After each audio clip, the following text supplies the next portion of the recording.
Yo, what's going on, world? It's your boy Cuff, And your girl T. and we are the Unusual Monsters Podcast.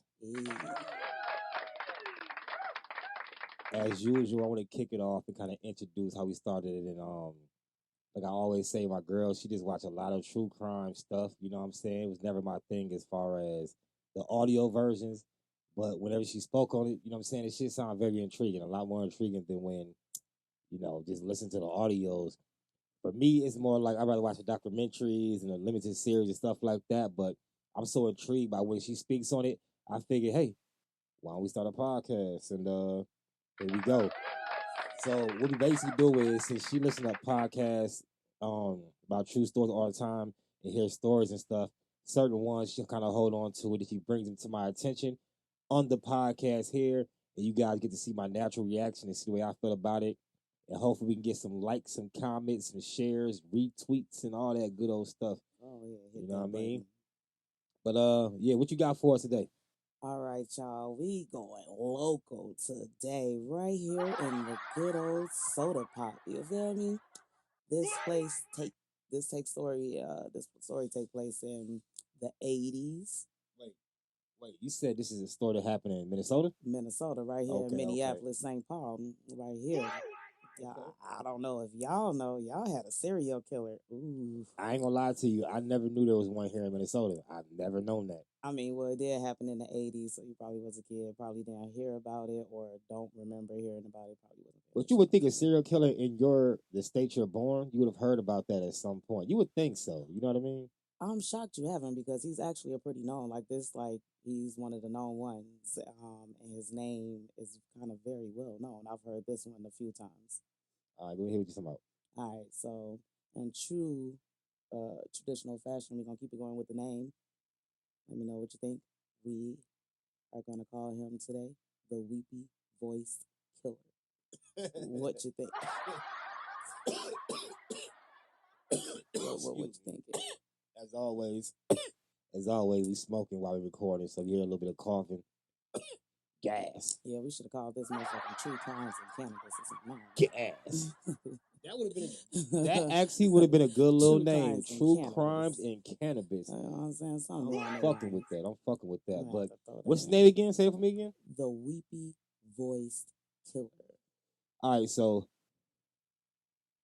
once again, so far, the Stockton Killer is the only one I wasn't feeling because it was so boring. Man, get off So his ass, you know what I mean? I wasn't feeling that one. But Get off his ass.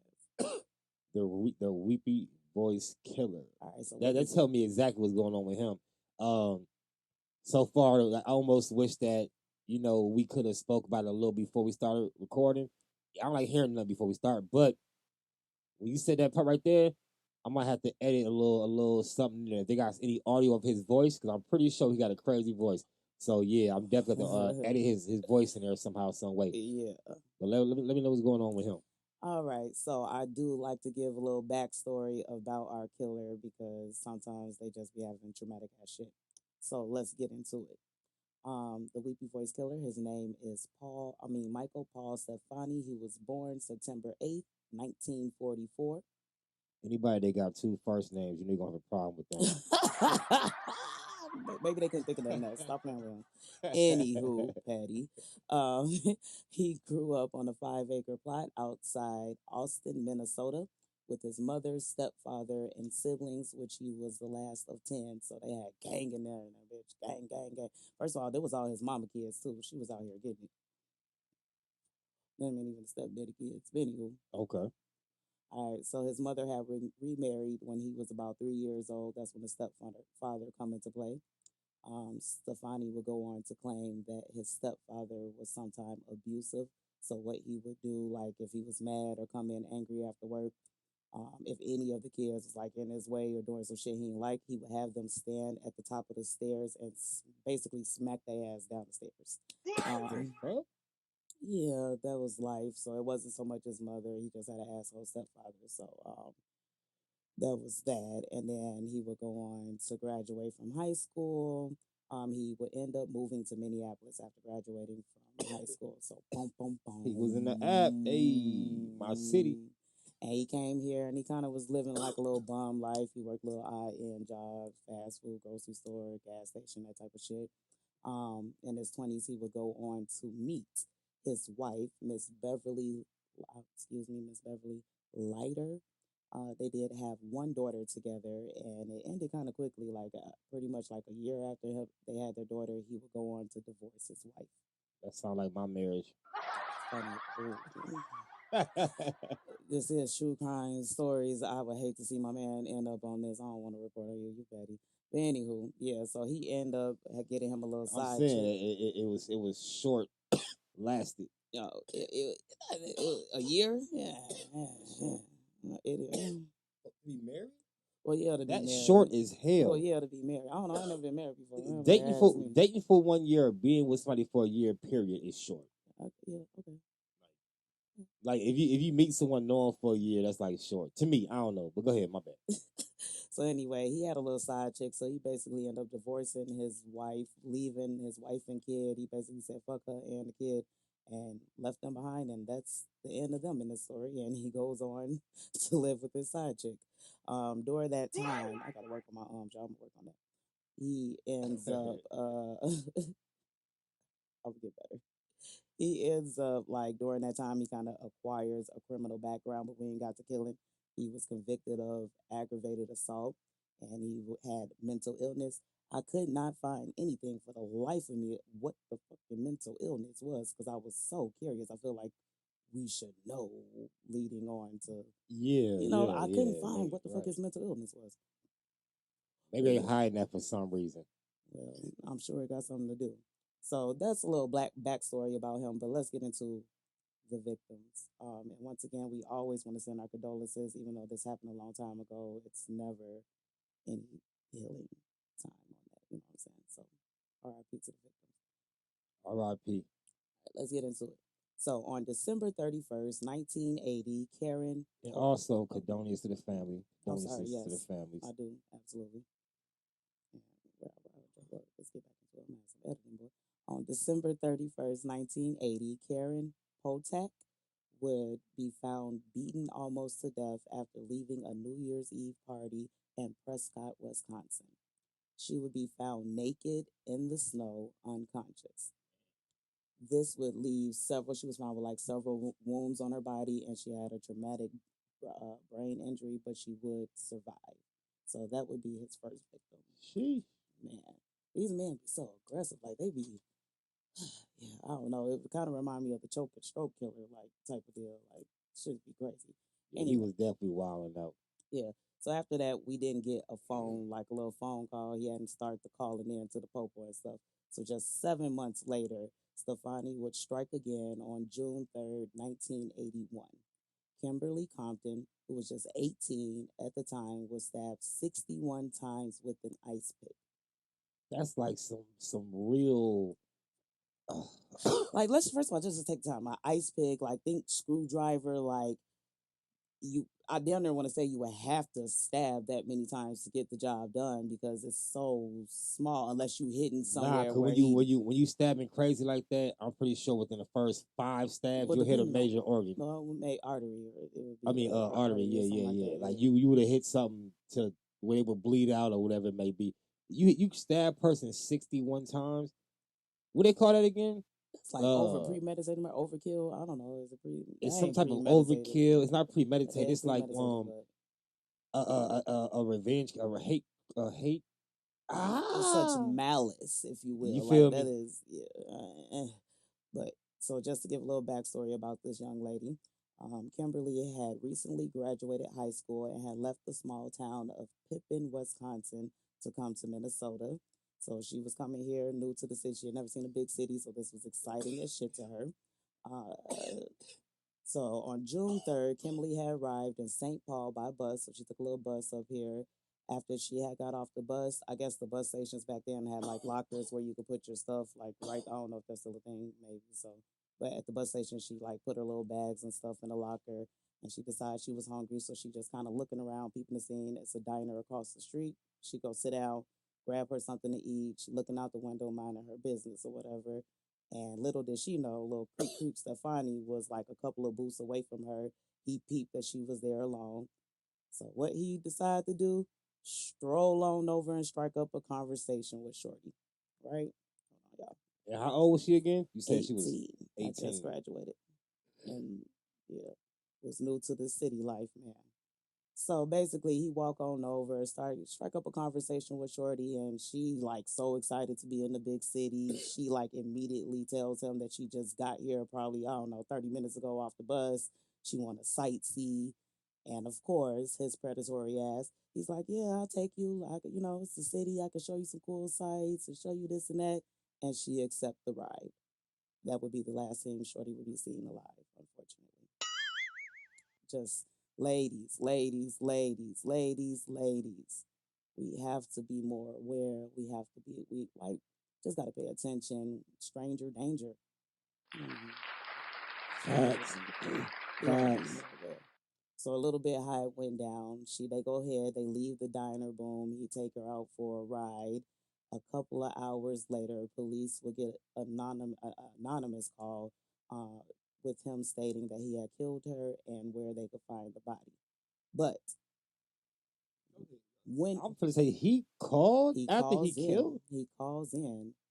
Oh, So, that's like the Weepy voice because he was probably calling. aha, Okay, go ahead, go ahead, go ahead. aha. But when they called, they didn't originally go check it out. They thought somebody was like prank calling or something like that. It would actually take for some teenagers to find her body along a construction site. And yeah, Why do these cops, in all of these stories so far, and just other stories I've heard throughout my life when it comes to stuff like this, why does it seem like these cops get signs and calls about the stuff going on, but they ignore it though?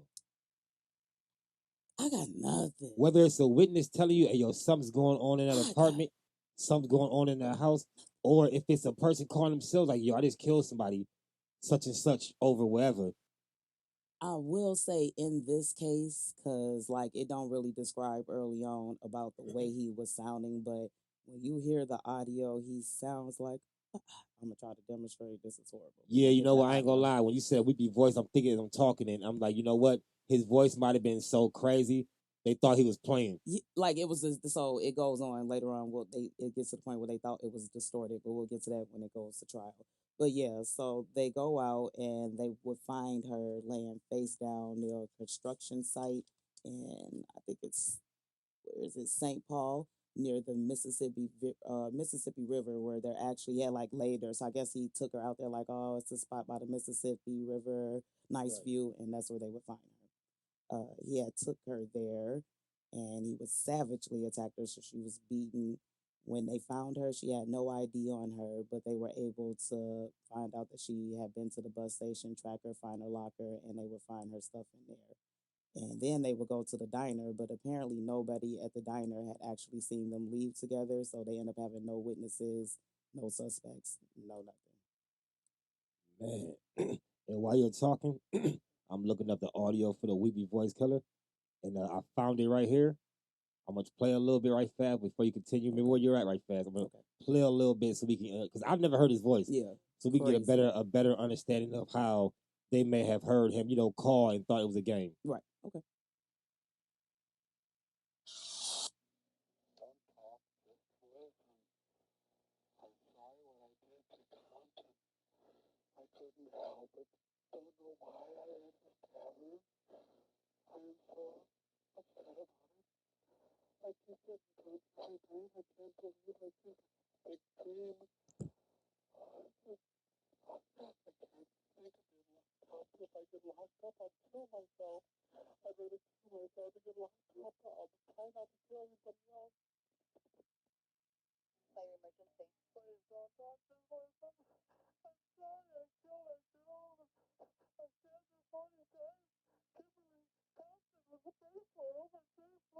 That's the first one. Mm-hmm.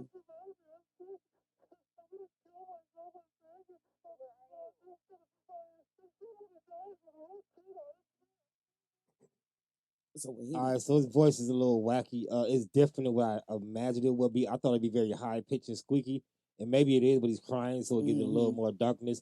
But I gotta say real quick before you continue that those phone calls, I would have, as a cop at the police dispatch, I would have responded to that. his voice didn't sound like he was playing to me. He Like had a weird voice, but it's like it sounded like it was some type of emergency. He's like obviously crying and yeah, upset. I would have just assumed that it is some type of emergency. right. But Especially with him crying, you should still go check then out what he's he saying said. he's killing So yeah, somebody. these I cops don't be know. tripping, man. Go ahead, my bad. But yeah, so I just wanted to say when he admits to that one, he didn't call that first time right away after he had killed Kimberly. That came like later Yeah, I on. think those calls were in order. So the first one was whatever he called Yeah. after he killed the second person. He called. Yeah. Right, gotcha. All right. So this leading into that, he would then a few hours later he would call and I quote and say, I quote, "God damn, will you find me? I just stabbed somebody with a nice pick. I can't stop myself. I keep killing somebody." 2 days later, he would call police to say he was sorry for stabbing Compton and would turn himself in, but obviously he did not turn himself in. On June 6th, he would call again, cocky fucker, to let them know that the newspaper basically wasn't reporting the murders right. So he called to let them know, like, y'all got the story wrong. That's not how it happened, type of deal. The media got it wrong. Then again, on June 11th, whimpering and in a barely coherent voice, he called, crying, and I quote, saying, "I'm sorry for what I did to Compton." Man, like I can only That's imagine. that second call we just heard Yeah, too. Yeah, right. So going into the next victim, it would be 33-year-old Kathleen Greening, aka Kathy. On July 21st, 1982, Carol Kellogg, which was Kathy's best friend, drove out to her house in Roseville, Minnesota, so they could meet up. So it's that crazy hearing the cities and shit in my I state, was but thinking the yeah, same thing while I was researching this. I'm like, that's up the street. like I was gonna say Roseville, like That's up 10 the minutes away, street. 8 minutes away. Yeah, Like this, how close it is. That's why I was excited. Like we right here where the shit was going on. But anywho, not.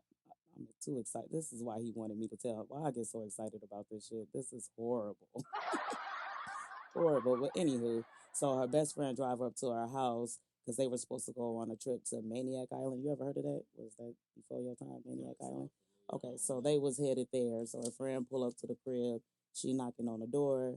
Kathy not answering. Back in the day, people be leaving their doors unlocked. So Kathy's door was unlocked. I guess it's a usual thing. So once she ain't answer, she go in. She's searching room to room. Kathy still not answering. She would end up finding Kathy in the bathtub, faced up with her knees bent towards the front of the tub. And initially, when the police came out, they thought she had just drowned in the tub. His fourth and final victim that he actually murdered would be 40-year-old Barbara Simmons, a nurse on the Minneapolis side of the Mississippi River. The two had met on the two had met at the Hexagon Bar after Stefani had asked Simmons for a cigarette. So once he made his move, asked her for a cigarette, they end up going back into the bar, chopping it up, kicking it, having a few drinks for the rest of the night. And before she left, there would be a waitress that Miss Simmons would say, like kind of jokingly before she left, she would say, "He's cute. I hope he's nice since he's giving me a ride." Once they left there, that would be the last time she would be seen, and she would be found the next day. There were no calls after Kathy's death, but he would call after Simmons. Stefani would call, stating, and I quote, "Please don't talk, just listen. I'm sorry I killed that girl. I stabbed her 40 times. Kimberly Compton was the first one over in St. Paul." So, and we also just heard that clip. yeah. He said 41 Oh, times on okay. the audio, but yeah, same thing, same thing. I got That's it. crazy, man. All right. So his way of killing everybody was stabbing him, He right? was stabbing That and was just beating them. Yep. beating him and He stabbing was him. beating and stabbing them. So the last victim would actually be she survived, but this is how he get captured. So Stefani picked up a 19-year-old sex worker in Minneapolis named Denise Williams on August 21st, 1982. So he take her out, they do their business. He actually have sex with this girl. On their way back, sensing something was off, Stefani started traveling through a dark suburban area. So instead of dropping her back off in the city, he in the suburbs somewhere, he turns down a dark road, like a dead end road, and he will begin to attack her. Man, this dude wilding. But this one that got away, right? This she gets away, and this is how he ends up getting caught. But Okay. Pete Gang, this is like y'all. This shit is crazy how he ended up getting caught. So anyway, so he ends up starting attacking Denise. He ends up stabbing her 15 times with a screwdriver this time, so he didn't up the game a little bit here. During that attack, Denise was able to hit Stefani on the head with a glass bottle that was in his car. So she done fucked him up. He bleeding and stuff. Meantime, while this attack is going on, right, they're in a little neighborhood. So some man hears Denise screaming, and he kind of sees the attack as he's coming up. And while that's going on, Denise, a true survivor, like she been stabbed 15 times at this point. She started like really Right. wrestling with him, Yeah. and I guess he sees the man coming up to the car, so Stefani ends up fleeing. He leaves. He takes off. And so the guy ends up helping her. They call 911, and that guy will eventually help identify Stefani. So after the attack, runs back to the crib. He gets home and realizes that like he's bleeding. He's fucked up. Guess what he do? He called in for emergency help because he couldn't help himself stitch himself back up, and he was bleeding real bad from the head. So he called in to 911 and asked for motherfucking help. So they obviously attach him to the guy who saved their probably called too and said that what just happened. They like, oh, it's the you need help. Oh, you the motherfucker they just got a call about. Right. Not only that, this is how they get. So they listening to this 911 call. He's crying and upset. Bingo, it sounds familiar because at this point they have been playing his voice all over the media. Everybody know what the fuck he sound like. Yeah. That's how they catch his ass. They pull up on his ass. He do get medical attention, and then they end up taking him to jail. And yeah, crazy. And he would be arrested, and further investigation would be linked to the murder of Simmons. So once he got arrested for that, he would be linked to the murder of Simmons. In 1997, Stefani was diagnosed with skin cancer and had less than a year to live. He would then confess to the murders of Kim Compton, Barbara Simmons, and Kathy Green. Go ahead. Go ahead. During trial, Stefani's ex-wife, sister, and a woman who lived with him testified that they believed that he was the one making the calls, but just them testifying that alone, like affirming that was his voice, it wasn't enough. And the reason why is because they were saying his voice was so distorted, they couldn't really use that as liable. Okay, but when technology got better, were they able to clean up those calls? And like now, like today, if they wanted to, they could clean the calls up. I'm pretty sure. Right. Okay. I mean, he ultimately was convicted of Simmons' murder and the attempted murder of Denise, and was sentenced to 40 years. But he ended up dying in prison in '98 from cancer. So he was in it for like a year. That's it. Yeah, when he get caught. I think he said 97. Yeah, that's it. That's all. He was like on his deathbed. Yeah, I hate when that happens. Really, you know what I'm saying? I really feel like those people who do these real heinous crimes, they really need to be in prison for a long time. I don't want them to die in there from natural causes. You know what I mean? I don't want to sound evil or mean or whatever you want to call it, but I'd rather them sit in there and rot. Get their ass beat or be stuck in solid. And I don't want to say nothing specific. Just being in prison alone is enough. But obviously, when you do certain things, there's things gonna happen to you while you're in there. So whatever come with it, come with it. I just don't feel these people should be able to, you know what I'm saying, get the any kind of death penalty with it. You know what I'm saying, like in lethal injection or anything like that, or if it's from natural causes after being there for a year, 2, 3 years. I don't like that neither. That honestly ain't no justice served to these families at all, for real. And really, even if staying in there and dying from natural causes in old age, that's a little different. Even that though, like that's still not justice for the families either. Really though, like nothing really is when you take somebody's life from them in their family. Yeah, the shit is crazy, but I thought that I would share. Got to do something local, so I was excited that we had a little local serial killer. I don't know why I'm excited, but nonetheless excited. Yeah, that was a little crazy. I ain't gonna lie, it was a little crazy though. But let me see. I ain't even think I know a question to ask you to end it with. I ain't even got one today. Let me think. What can I? He lacking, y'all. What can I hit? What can I hit with? All right, hold up. Give me some. If you could have one celebrity boxing match against anybody, who would it be and why? Wait, are you asking like who would I want to box? A celebrity that I Yeah, would like to box? celebrity. If it's a celebrity, you had to box one celebrity. Who would it be and why? Oh fuck! I don't even have nobody that grinds my gears to that point. That I'd be like, I just want to smack her. Oh no! What the fuck you think? Where is he getting this shit from? What the hell? I couldn't think of shit else. Yeah, because what the fuck? I'm prepared for some murderous type shit. I don't know. Ask me what you gonna do if Freddy Cougar jump at you right now. Yeah, jumping off the deep end. I don't know what celebrity would I think I could put some hands on. Fuck 'em up, fuck 'em up. What's a wild animal in the wild in the jungle that you think if you were to run into, you could get away from?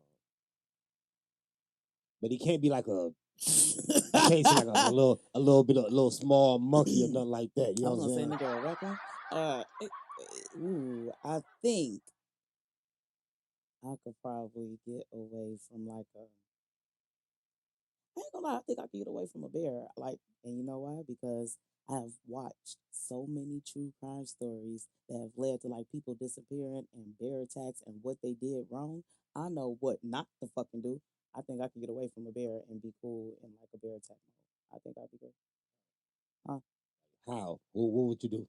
Like, okay, let's say if we was at camping and the bear is out, I'm gonna be that bold. I'm in the tent and the bear is out fucking around in the campsite. Usually, I wouldn't even have to get out the tent because they'll probably leave once they get their food. They kind of just go on. But worst case scenario, if I'm out the tent, you, I would move slow and kind of inch my way away. But I would make sure I have something in my hand just because I have to fight it off. I thought you were supposed to stand like tall and firm. Yeah, but slow though. You don't want to make quick movements like too aggressive. Nah, but I mean, you're not supposed to even walk away. Right? I thought though, you're supposed to like stand tall Well, and the true firm. crime stories that I heard where people like did that shit, they didn't make it. Word. They didn't I make mean, I it. guess nothing's 100 proof. I They guess. didn't make it. I guess nothing's 100 proof. Yeah, they didn't make it. And don't bears can climb trees. Do not climb a tree. You're fucked. Yeah, for real. Do not climb a tree. Now I You're did hear fucked. some shit like, is it uphill or downhill? Bears aren't that great. Uh, And what in my mind, it would be because of uphill. their short little front leg arms or Oh whatever. well, it might be downhill because they could tumble down here because they short arms are for this. If they're going down here, I remember down mentioning that to chasing somebody before, and it somebody, was like, nah, it would be nigga. easier I for don't know. them to Maybe I'm wrong. tumble. Maybe I'm wrong though. I thought I heard something like that before a long We time finna ago, go but I on don't know. National Geographic and figure it out right now. Right now. God damn it. But I'm gonna start having questions for you. I don't like this because this is what I'm gonna have one question to All you, and right, it's gonna me. be pertaining to some killer shit. Hold on, let me think. Let me think. I say. Hmm, I don't really got nothing. I'm too logical. Like I feel like everything will fuck me up. Okay, so I know a couple of people that watched this told me that they enjoyed when we was talking about the purge shit. Have you heard though in Chicago? So I hate when they did these ad like the little clickbait shit. They were saying there was gonna be a purge in Illinois and Chicago because they're releasing what it really is. They're releasing. I don't think these people should release like if they had like little minor shit they're gonna release them, but even like shit like robbery, aggravated assaults and shit like that, they're releasing those people or some like it's some law that's going into effect next year where they're gonna release those people. I think I heard some law getting passed releasing people. I'm not But they sure calling it a what the law was. purge. I'm not sure what state it was or who was It getting was released, but I Illinois. think I did hear something about that It's in though. Chicago. So y'all be safe out there. Yeah, be Back safe home in out the there. land. Hey, but once again, man, it's your homeboy Cuff. And your girl T. We are here with the Unusual Monsters podcast. Go like, subscribe, comment, share. Fuck with us. I love it. You guys are so great.